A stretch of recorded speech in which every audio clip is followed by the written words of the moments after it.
Okay, welcome everybody. Thank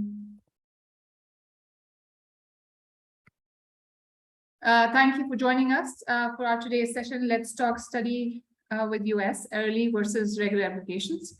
With the application season starting, I think this session might contribute to your understanding of the early application process and help make you a more informed, decisions. We look forward to your insights and questions at the end of the session.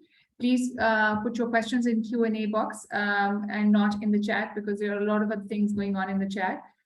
It will be easier to access the questions and get the answers.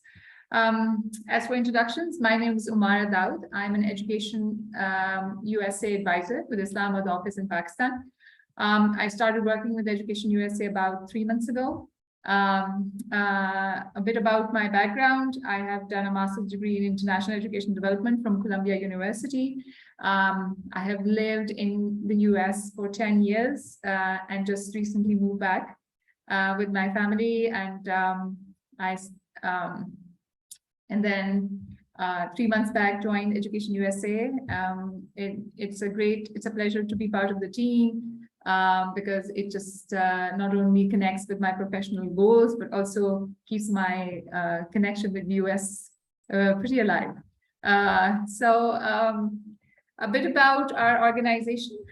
Education USA is a global network under the US Department of State, comprising of over 425 international student advising centers in more than 175 countries.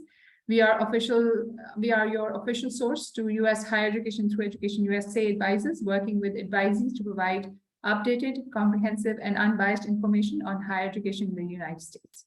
In Pakistan, we are part of United States Education Foundation, USEFP, which is also the Fulbright Commission in the country.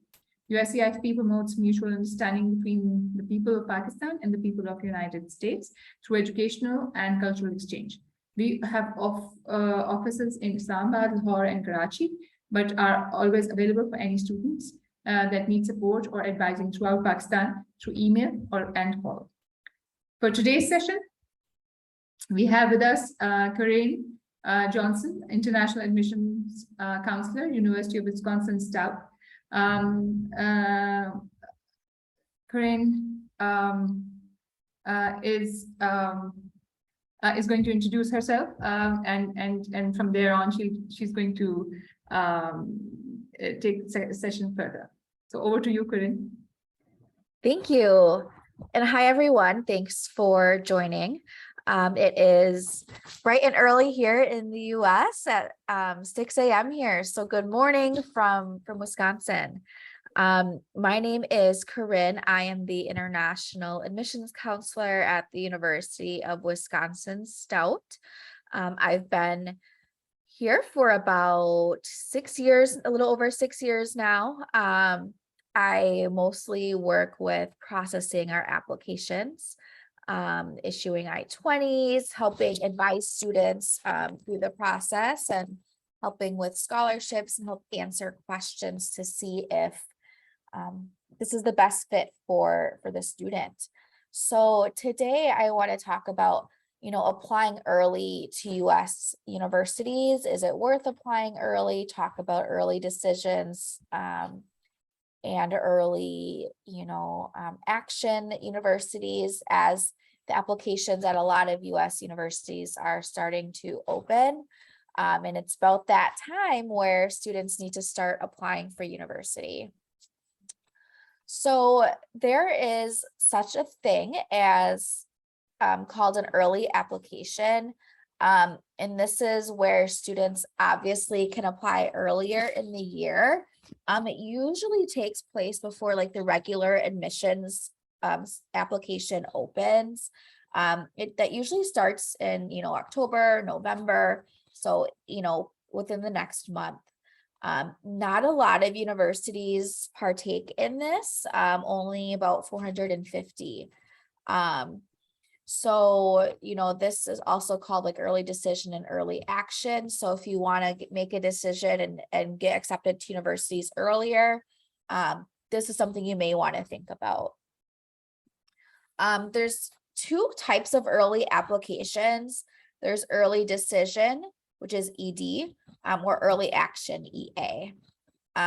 Early decision is when you you know exactly which university you want to go to. So if you have your one dream university that you want to go to no matter what, this is where you'd want to participate in an early decision. These are binding though. So this means if you are accepted, say you're accepted at a university for early decision, that means you have to, if you agree, that means you are enrolling and you have to withdraw all other applications that you've started at other universities. You can only apply to one early decision university, and then you have to submit an enrollment deposit fee early. Early action is non-binding, so that means you can apply early, but you don't have to, but you can still decide between other universities. You still have more time to make a decision before you decide to enroll, and then you're typically not paying an enrollment deposit until May 1st. So early decision is a little more strict, right? Where early action does allow you to still compare universities. Not every student needs to or should apply early for early decision or early action, right? These are for students who, this is for students who are 100% sure of the university they are applying to is their number one choice. So this means that you've researched universities very thoroughly to find your best fit to meet your needs academically, financially. It has the social life you want and is in the location you want. So this is, for those students who really know what they, where they want to go and what they want to do and have done their research. So for students that maybe shouldn't be taking part in like early decision are students who maybe haven't had the time or aren't familiar with US universities. And so you need more time to research, and you don't know, there's thousands of universities in the US. So, and you don't know which one is a good fit for you. Yet you don't know which kind of university to attend. And maybe you're not fully committed, right, to one university. You want to have options. You shouldn't apply early just because your friends are. And you shouldn't apply early just to avoid the stress and just to complete more applications. You don't need to submit 30 applications or 20 applications. It's okay just to apply to a few, right? So, and this is also for students, maybe right now, your academic profile, your grades are not that strong. And you want one more semester to get your grades higher before you apply to universities. So if your academic profile isn't very strong yet, you may want to wait a semester just to wait to get those grades up. So then the chances of you getting admitted to a university is more likely and higher. Of course, there are a lot of benefits to applying early to universities. Obviously, you receive a decision early, right? So that gives you more time to make a decision. It reduces your stress. It helps get you a visa time a lot quicker for visa interview. It does also, give you more time to prepare for the university, to find flights, to do more research on the university, to apply for housing, and to, really just kind of figure out, what you need for university for the next 4 years. It also helps you save money on multiple application fees. So if you're applying to a lot of universities and they all have application fees, you're gonna be spending quite a bit of money. But if you're applying early to just like 1 or 2 or 3 universities that have early action or early decision, you're saving some money because you're not applying to as many universities. There are also some drawbacks to applying early. One is those early, if you are applying to a university that has early decision, that means it's binding. That puts more pressure on the student to decide where they're going to university really early in your 12th year. A lot more pressure. You may have limited or reduced financial aid or scholarship opportunities at these universities because they are binding. And then of course, if you did apply for like early decision or early action and you get denied, then you don't have as much time then to now figure out where else you want to apply to. So, there are definitely pros and there are cons to applying early for like early decision, early action. As I kind of mentioned, there are a lot of factors that you should consider when thinking about, should I apply for early action or decision, or should I just apply during the regular application time? One is thinking about your budget, your finances, what kind of situation are you in? If you have a tight budget, looking at your number one choice, will you be able to comfortably afford attending university there? Or would you like more options for scholarships, for grants, for lower tuition cost? Then again, as I mentioned, your academic profile. So again, if your academic profile is not very strong right now, maybe you do need another semester, and that may, then you may want to wait and not do early decision or early action. Then of course, you need to make sure, like, if you're applying to university that has early action or decision, are you 100% sure that the university you're applying to is your first choice? If not, you may want to wait, because once you are accepted, that is binding and you will have to attend that university.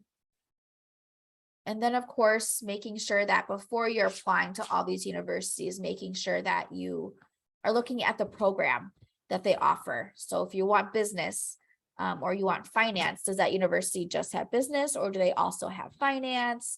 Do they have internships? What kind of professors do they have? So just also making sure that you're researching the universities before you are applying to them. So just some quick key points to remember is that early admission, the programs all vary. Some are binding, some are not.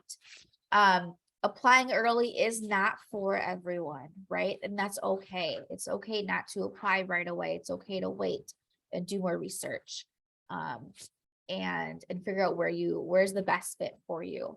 And of course, applying early can also limit your scholarship or financial aid package. So when you are doing research, that is something to keep in mind and to ask the universities about what scholarship and financial aid packages they have for students who apply early. And then of course, early action is more flexible than early decision. So do your research. Make sure that the universities you're applying to, make sure you pay attention to if they have early action or early decision, because those are very different, right? So those are some tips. So if you're trying to figure out if you should apply for early decision or early action, there are 5 quick, simple steps that you can take to find that out.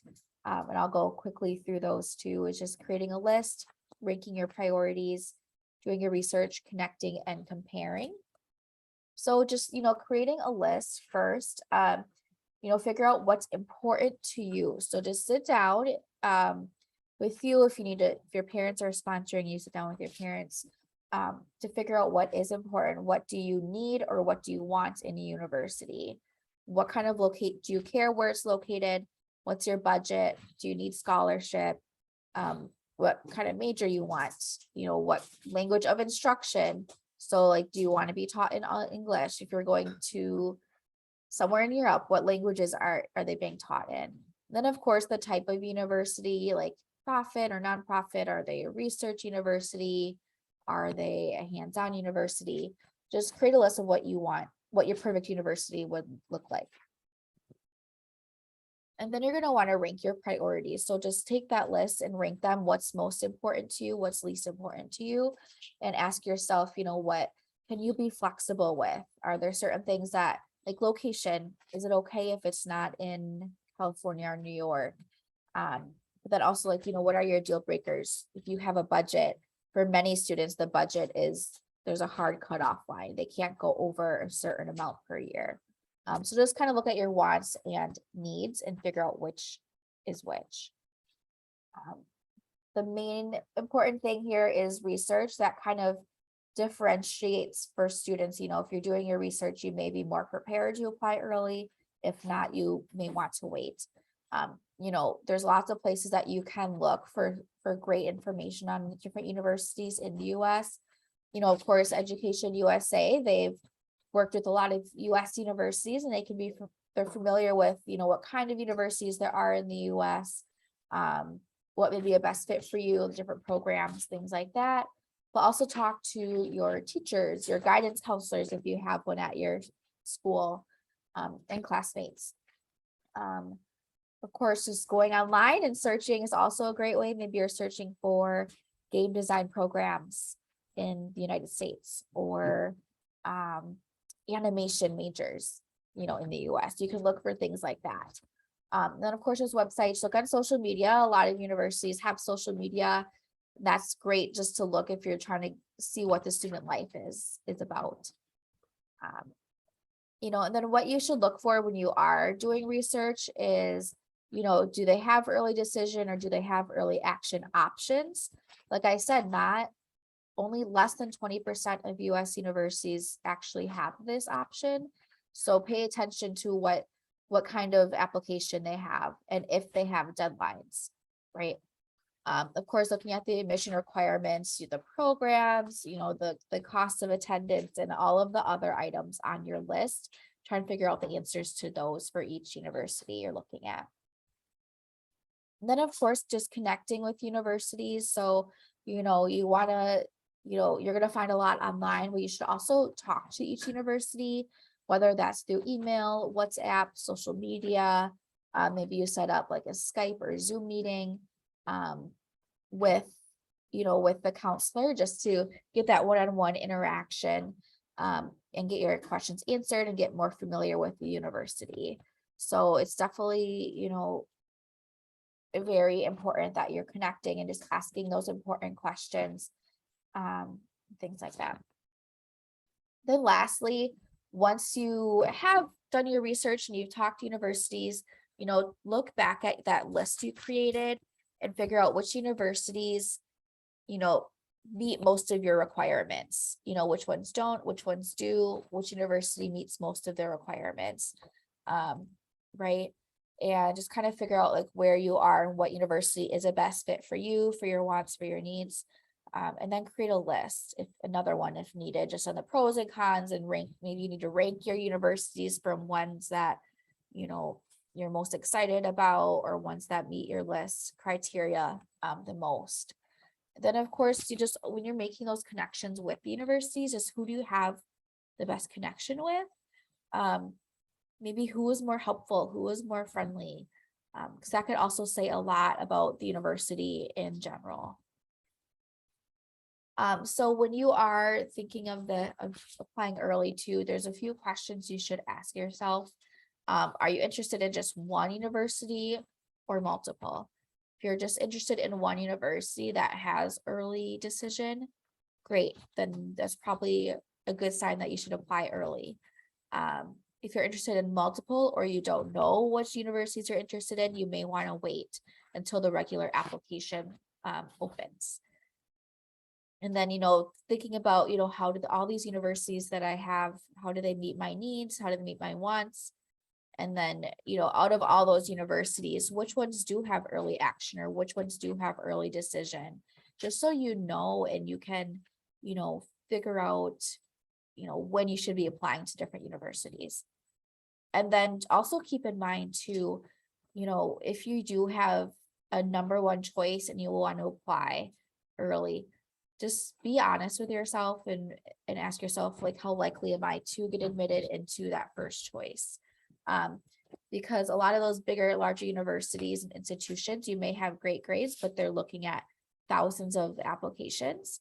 So just be very honest and figure out how likely are you. Because if you don't think you're going to be very likely to get into that number one choice, you may want to, be applying to multiple universities. It never hurts to apply to a few just to have a backup plan.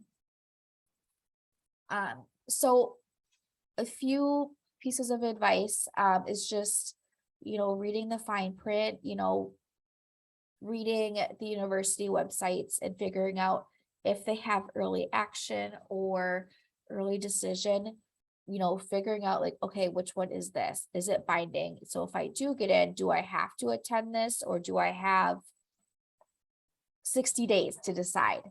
So just making sure you know all of the details so you are able to, make an informed decision and not be stuck or binding in a university if you aren't ready to do that. And then of course, just ask a lot of questions to Education USA advisors, to the universities themselves. That's what we are here for. So if you have a lot of questions or doubts, just ask us. It does not, hurt to ask the universities if they can do like a Zoom or Skype meeting or Teams. I've had in the past parents sometimes also want to meet with me virtually because they have a lot of questions. So that's okay as well. Just, you want to ask as much as you can so you are making the best decision for you because this is then your future. This is your next 2 to 4 years. Of course, I've been pushing, doing your research, and then just remember there's also more than rankings and brands. Some universities may not be ranked, but that does not mean they're a great institution and that they're not a good fit for you. Some may be much better for you without a ranking. And then of course, just follow your gut. What are you where are you most excited about? Like, which universities do you have good feelings about? Okay. That's it for me. I wanted to keep it short just so we had time for questions. And of course, there's my information if you have any additional questions after the session as well. But I know I see a few notifications in the question and answer box. Thank you, Kerryn, for such an in-depth session and covering all the different aspects of ED and EA application process. I'm sure our audience and students have learned a lot, and this session will help them in their decision and application process. Now we will take questions from the audience. If you have any questions, please drop them in Q&A box. Please do not put it in the chat. It will make it easier to access and answer. So we do have a few questions in the Q&A box, which I can, let me start with them. The first one is, if we are accepted for early decision without the financial package, can we withdraw since it's binding? No, early, that's one of the drawbacks of early decision is it is very binding. It doesn't mean that you're not going, if you're applying for a school with early decision, that doesn't mean you're not going to get a financial package. It's just that you won't know until later on in the year. Because you're applying early, they haven't opened or evaluated their scholarship applications yet. That just means you may not know if you may get accepted and have to accept in like November, December, but then maybe you don't know if you get a scholarship until March or April. But then if you don't get anything, it is still binding. So you have to attend. So that is something, to keep in mind is when you are looking at early decision universities are you able to pay the maximum tuition that it's saying just in case? So making sure you're making that informed decision. So just a follow-up question. How long does a university take to make the decision on the financial aid package? because, it does impact on the regular admission application and also a whole year of another process. Yeah. It depends on the university. I can say for our university, we are very quick. When a student is accepted, they find out if they have a scholarship right away when they get their I-20. Some universities, they may have scholarship deadlines, like typically in January or February or March.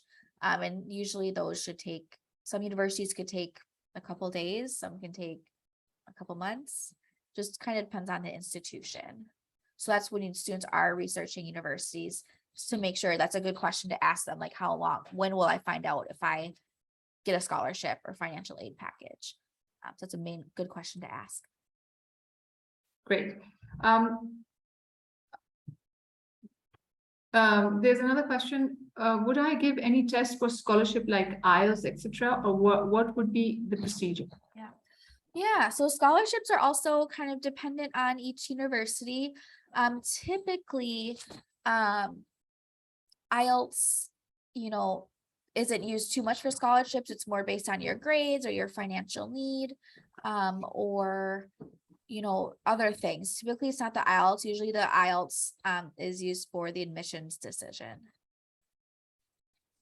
Okay. Another question from an anonymous attendee would be, what would be a possible penalty for withdrawing from a binding plan on grounds of unaffordability? Yeah. So you typically, once you have that early decision, you make that early decision, you have to pay an enrollment deposit. The main thing is you won't get that back. And each enrollment deposit for each university is different, a different amount. So that may be one of the main penalties, is not getting that feedback if you decide to drop back. So Hadi Hassan is asking, a lot of advisors call for contact with university professors. Isn't it awkward, and do the professors really respond to students from other countries? Yeah. I wish I could say every professor responds. It just kind of depends on, the professor, their workload. I know, a lot of our professors will respond. A lot of, universities also have international professors, international scholars teaching the classes. So it is, beneficial, I think, to connect with the university professors, but of course they are busy, and with the time zone changes, it can be somewhat difficult. So that is something to keep in mind, is sometimes, when you are looking abroad, email is the best form of communication, because then each person can respond in their own time zone. But if you have a lot of questions about the classes, you can still connect with the admissions office. They're still going to have the main information that you need. And most have an international counselor like myself, who are used to the time zones and meeting at different times of the day. So we can also ask a lot of questions, but it's not awkward at all. University professors are also meeting with US students and answering questions. So that's part of their job. And that's something they, pretty much, really enjoys, is connecting with the students. Okay, so Romesa Visal, can we ask universities whether they have early application, early decision? If not, how can we find out? Okay. Yes. Absolutely. Yep, that's key to ask questions.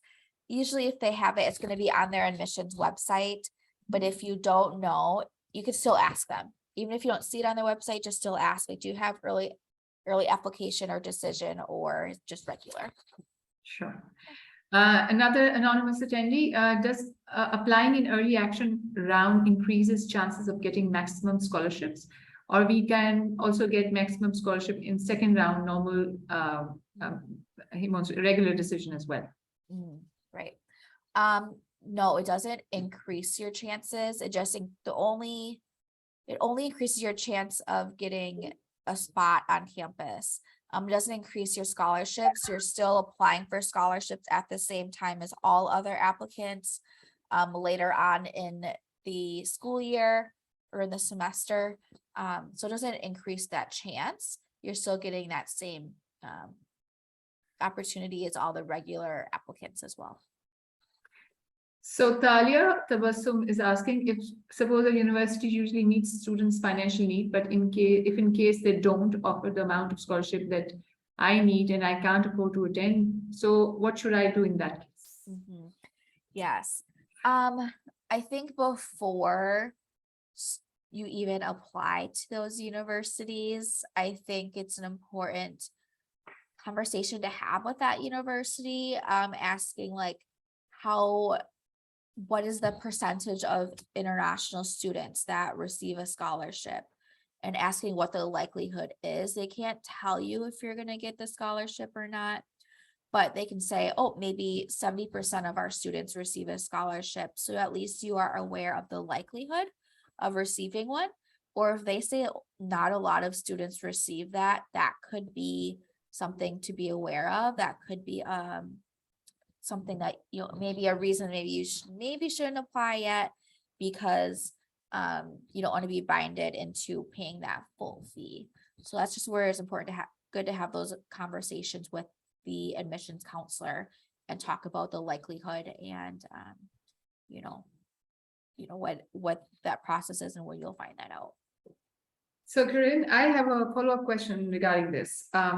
Is there a possibility of negotiating the financial aid package once admitted through the early decision? And if it's not meeting the need, does the early decision still say binding, or the student can just get out of it because the university is not meeting the need that the students exhibited? Yeah, it's still binding, unfortunately, because they expect that the student does the research and it can afford it. If you're applying to a university that has early decision and is binding, then they're expecting you to know what the cost is going to be, and that there is no guarantee in scholarship or financial aid package. So a lot of universities, there isn't too much negotiating. It's a pretty standard requirement that they have for their scholarships. You either meet it or you don't. They usually have a scholarship committee that goes through all the applications. So usually once a decision is made, that's final. Okay, so Waqas Ahmed says, once you pay for early decision university initial fee, can you still apply in regular decision admission in other universities, which may offer you better scholarship? No, you can't. So that's one of the tricky things is once you apply, you have early decision, they have you withdraw all other applications that you have because it is binding. So, you know, you can't apply to other universities because then you can't change universities. It is binding. So, you know, unless you are absolutely sure that this is the university you want, early decision may not be the best fit. So one more question from my side, and then I'll go back to the students. If someone applies early but is rejected, will they be transferred to regular application cycle, or will their application be removed? Yeah, typically that application is removed. But sometimes for early decision or early action, they're just put on a wait list. So if students are put on a wait list, that means that you're not accepted, but you're not denied, that they just want to hold your application, see how many spots are still available in your major, and then they'll give you a decision later on after the early application decisions are made. Okay, what difference does it make if a student is applying to early decision to a need aware, need blind, or merit-based school, in a sense that the financial aid package is dependent on these different concepts? Does it impact the chances of admission?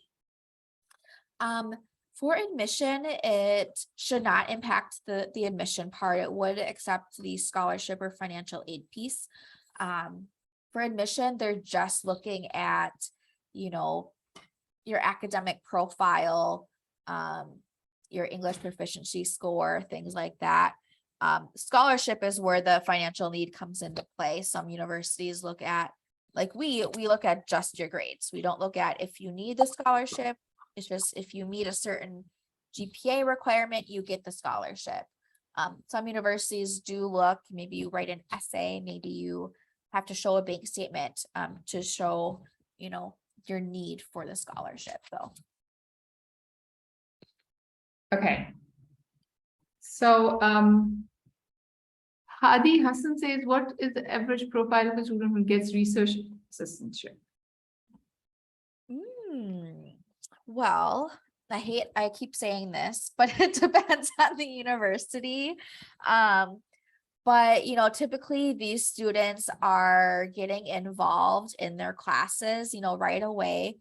If you want to be a teaching or a research assistant down the road, making sure that you're talking and speaking up in classes, being helpful and getting to know the professor. If you're just really quiet and shy and don't do or say much in class, they're not going to remember you. So you want to make sure that you are speaking up in classes. So then you're more likely to be remembered by the professor and get offered an assistantship. Okay, so one more question from my side. What is the difference between restrictive and non-restrictive early action application? Yeah. So restrictive is going to be the more binding. You have to withdraw your applications. Non-restrictive is more based on, they may be just a little more flexible in when you have to make the decision, or if, when you have to pay your enrollment fee. It may just be a little more flexible in when things are happening throughout the admissions process. Those are going to be the main differences. Is the non-restrictive is always great because it is a little more flexible. So can you apply to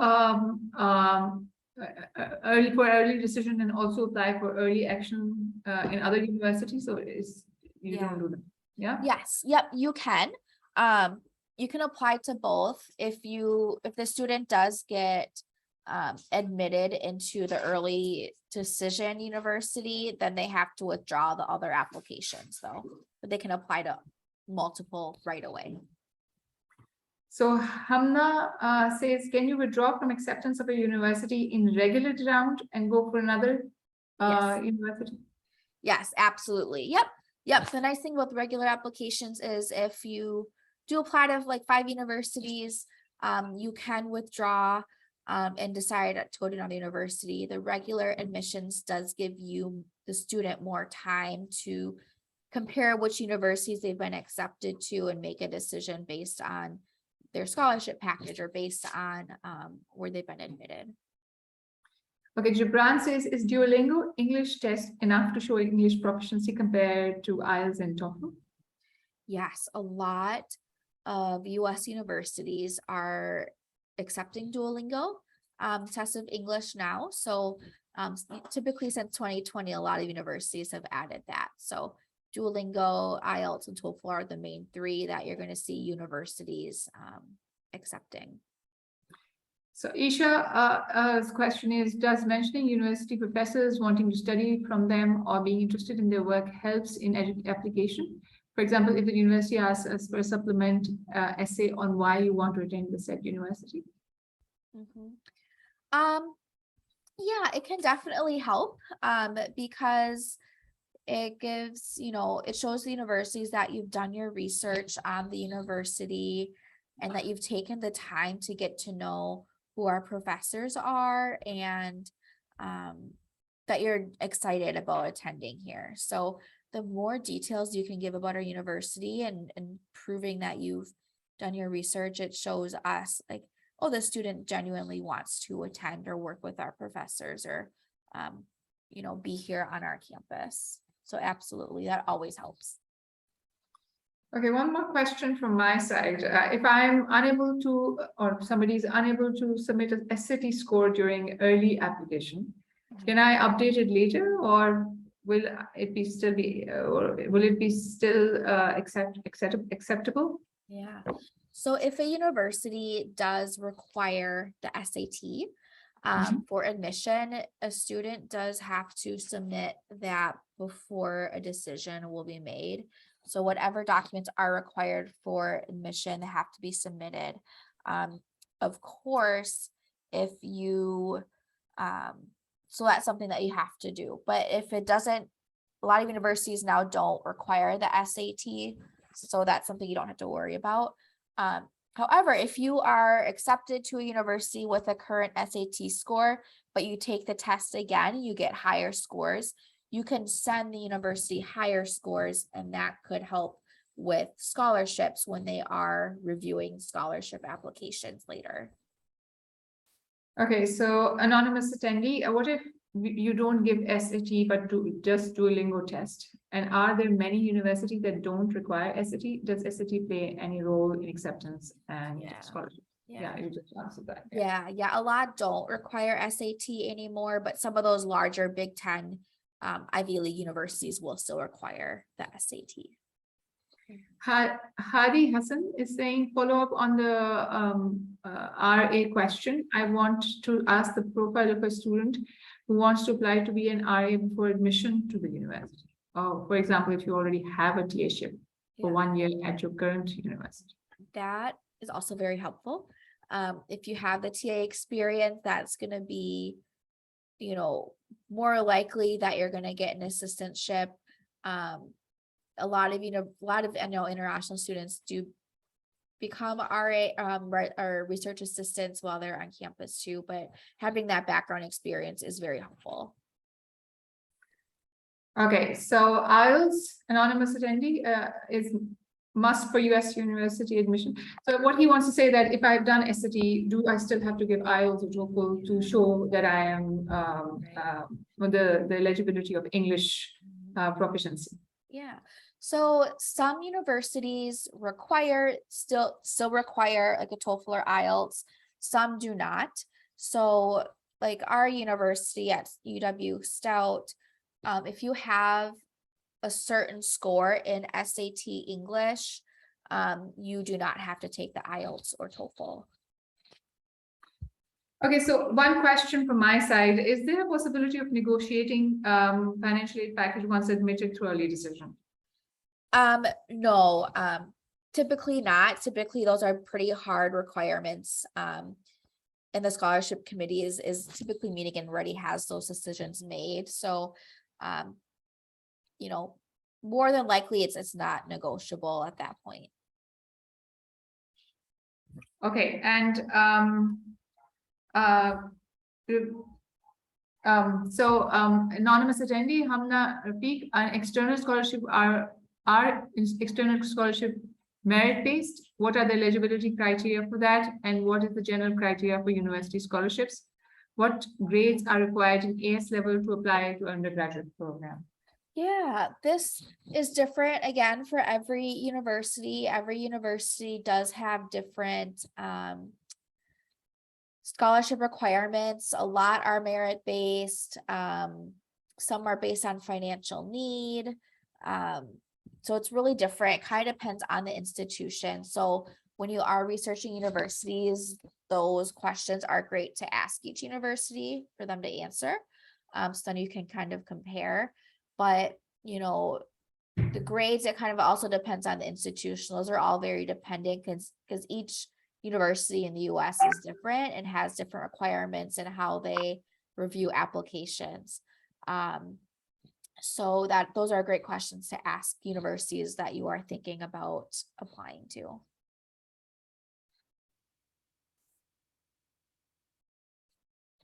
Okay, so I think one more question that I would like to ask is, will the college or university be willing to revise the aid package in subsequent year once they have offered an aid package? Would they, if the student shows more financial need or hardship, would they be willing to think about that? Yeah, yep, absolutely. A lot of universities have scholarships that you can apply for every year.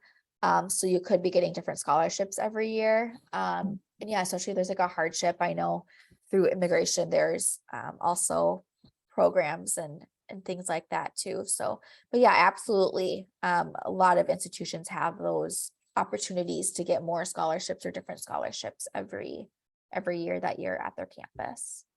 So one more question. Can one apply to both early decision and early action to the same university? Typically they have just one or the other. So typically it's just early decision or just early action. So no, I guess. Yeah. So few more questions. Do we have to fill CSS form for financial aid for every university? Yeah. So if there's like scholarship forms or things like that, yes, students have to submit one for each university just because each institution is different, but the CSS form, you shouldn't have to. Okay, so Isha, again, does applying undecided give a bad impression to admissions committee, or does it harm your admission scholarship chances? It doesn't hurt the chances typically. However, it is with the student visa, international students cannot be undecided. So right, otherwise you wouldn't receive a visa if you didn't have a major in mind. So you do have to have a major selected in order to receive an I-20 form or student visa. So you would want to have a major.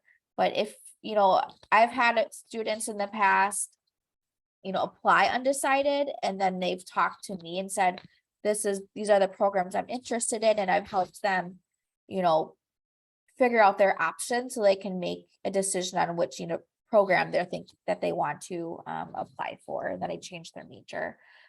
So if you don't know, if you have a few in mind, just talk to the university and they are able to,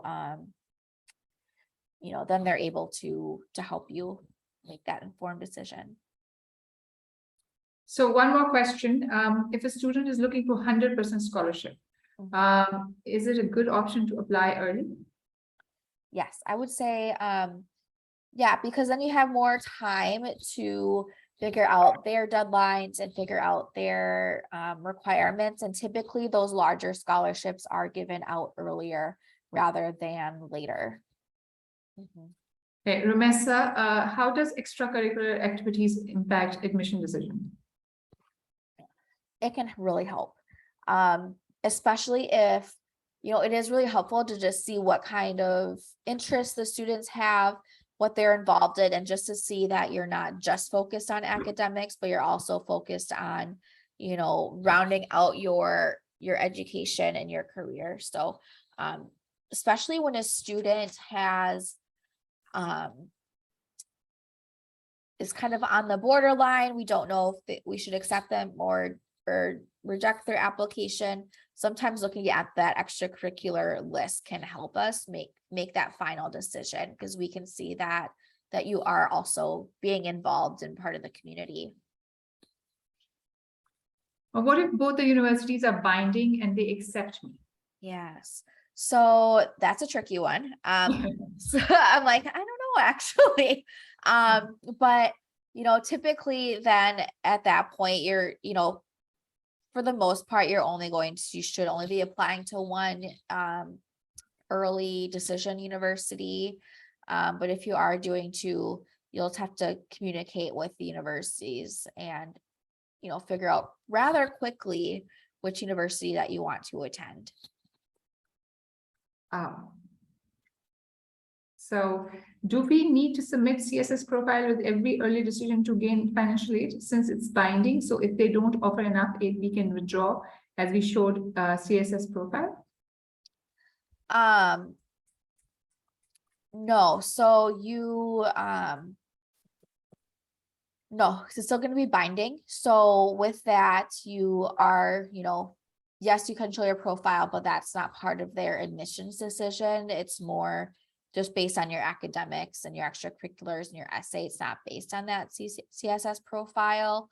So, yeah, so that's not something that would help you be able to withdraw later on.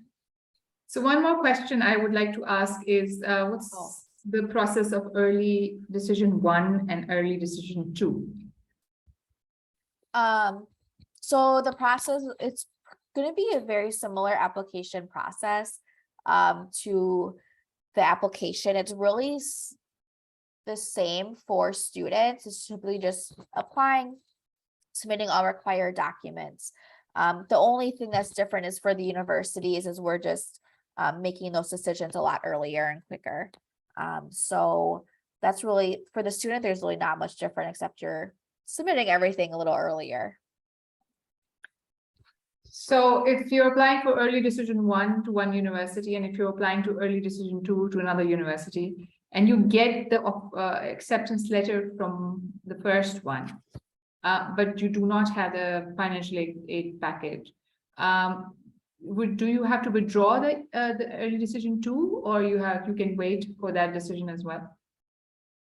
No, and I just actually got that answered by someone else on, I think on the Education USA team, that you can only apply to one, I guess, early decision. So you do have to kind of choose right away, and that's where doing that research is helpful on the tuition costs, the maximum and minimum. So yeah, so I guess it is. Thank you, whoever, and it was anonymous, whoever answered that, but yeah, I guess it is only one that you can apply to, which I did not know that. So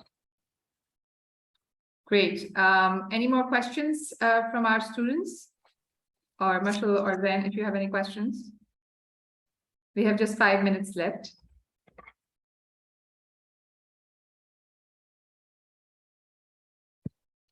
Okay, so thank you so much, Kerryn, for this, for your time and for answering a lot of questions from our students. I'm sure they all wanted to get their early decision and application and early action application sorted out. So thank you for joining us, and we look forward to connecting with you again. absolutely, and thank everyone too. You guys had awesome questions, and you have my contact information. Reach out if you have more. But yeah, I hope you guys are ready to apply early or not, depending on your decision. But thank you guys, Education USA, too, for inviting me and having me host. Thank you so much for joining us. Thank you, everyone, for joining the session. And I think we're going to close the session now. Wonderful. Thank you, everyone.